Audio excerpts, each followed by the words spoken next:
Audio Jungle.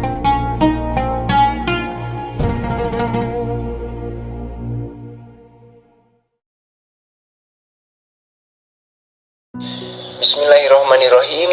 Assalamualaikum warahmatullahi wabarakatuh. Halo, apa kabar anak-anak, teman-teman semuanya? Semoga semuanya dalam keadaan sehat walafiat. Amin, amin ya robbal alamin. Pada kesempatan kali ini saya akan menjelaskan materi tentang bagaimana menjadi muslim yang toleran. Pertama-tama kita perlu ketahui terlebih dahulu apa tujuan pembelajaran kita pada pertemuan kali ini. Nah, tujuan pembelajaran kita pada kali ini yang pertama menunjukkan sikap menghormati pendapat orang lain saat berdiskusi. Kemudian yang kedua menunjukkan sikap rukun dengan teman saat kegiatan pembelajaran. Nah, dari tujuan pembelajaran tersebut maka ada 3 hal yang perlu untuk kita bahas pada hari ini.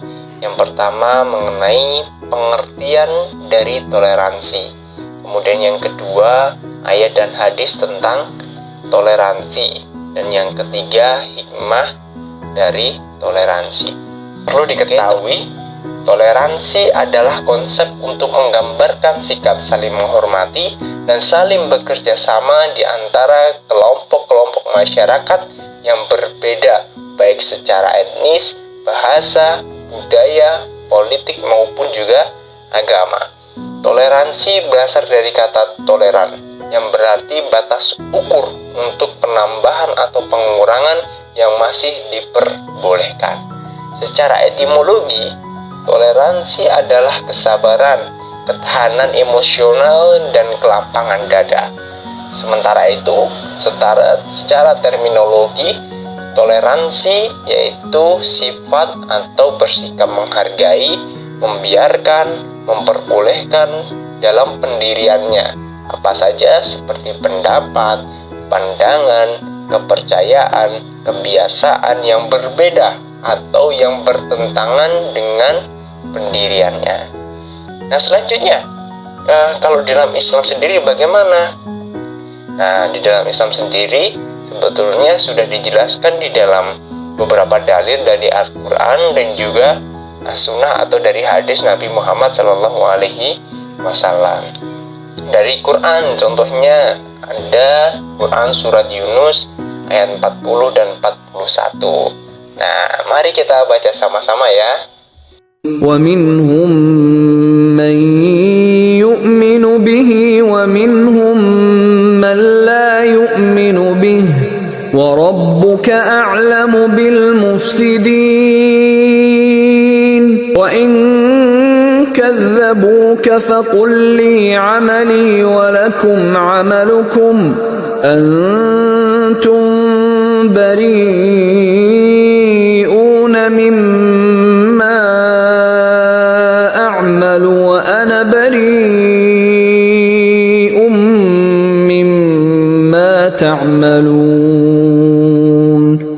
Di antara mereka ada orang-orang yang beriman kepadanya, yaitu Al-Quran, dan ada di antaranya pula orang-orang yang tidak beriman kepadanya, sedangkan Tuhanmu lebih mengetahui tentang orang-orang yang berbuat kerusakan. Nah, dan jika mereka tetap mendustakanmu, wahai Muhammad, maka katakanlah, bagiku pekerjaanku dan bagimu pekerjaanmu. Kamu tidak bertanggung jawab terhadap apa yang aku kerjakan, dan aku pun tidak bertanggung jawab terhadap apa yang kamu kerjakan. Nah, dari ayat ini teman-teman kita belajar tentang toleransi. Bagaimana menghadapi orang yang berbeda pandangan, berbeda keyakinan dengan kita. Dalam surat Yunus ini, bagaimana cara kita bertoleransi sesederhana yang dikatakan oleh Allah kepada Nabi Muhammad, yaitu bagiku adalah pekerjaanku dan bagimu adalah pekerjaanmu, dan kamu tidak bertanggung jawab terhadap apa yang aku kerjakan, dan begitu pun sebaliknya, aku pun tidak bertanggung jawab terhadap apa yang kamu kerjakan. Disinilah makna toleransi yang luar biasa yang diajarkan oleh Islam kepada umat manusia. Nah, sekarang kita lihat nih dari dalil hadis Nabi Muhammad Shallallahu Alaihi Wasallam. Hadis riwayat Ahmad tentang toleransi. Nah, mari kita baca sama-sama ya teman-teman ya. Ani bin Abbasin qala qila li Rasulillahi sallallahu alaihi wasallam ayyul adyani ahabbu ilallahi qala hanifiyatus samha. Nah, apa artinya teman-teman semuanya? Artinya adalah dari Ibnu Abbas, ia berkata, ada yang menanyakan kepada Rasulullah Shallallahu Alaihi Wasallam, agama manakah yang paling dicintai oleh Allah? Maka beliau bersabda, Al-Hanifiyah As-Samhah, yaitu yang lurus lagi toleran. Nah, di sini sudah jelas ya teman-teman hadisnya, bagaimana Rasulullah menjelaskan kepada kita semuanya, agama yang baik itu adalah ketika kita menganut agama yang lurus, tidak berkelok-kelok, dan juga agama yang toleran, saling menghormati, saling menghargai, dan lain sebagainya. Nah, dari ayat dan hadis ini cukup bagi kita semuanya untuk kemudian harus menerapkan toleransi dalam setiap langkah kehidupan kita.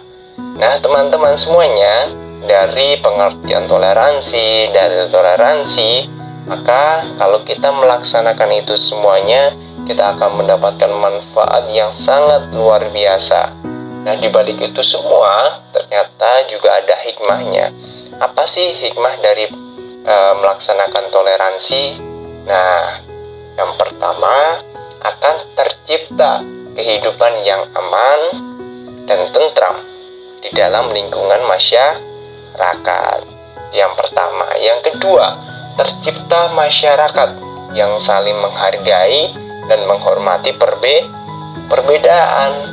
Nah, dari sini kalau kita sudah menerapkan toleransi dalam setiap langkah kehidupan kita, maka di dalam masyarakat akan tercipta sifat saling menghargai dan menghormati perbedaan. Kemudian yang ketiga, akan tercipta peradaban yang maju dan fokus terhadap pembangunan fisik maupun mental, sehingga tidak ada lagi mengenai kasus-kasus, oh ini ada yang intoleran, oh ini ada orang yang tidak menghormati, dan lain sebagainya. Nah, teman-teman semuanya, mungkin untuk pertemuan kali ini kita cukupkan. Sekian, billahi fisabilil haq, fastabiqul khairat, wassalamualaikum warahmatullahi wabarakatuh.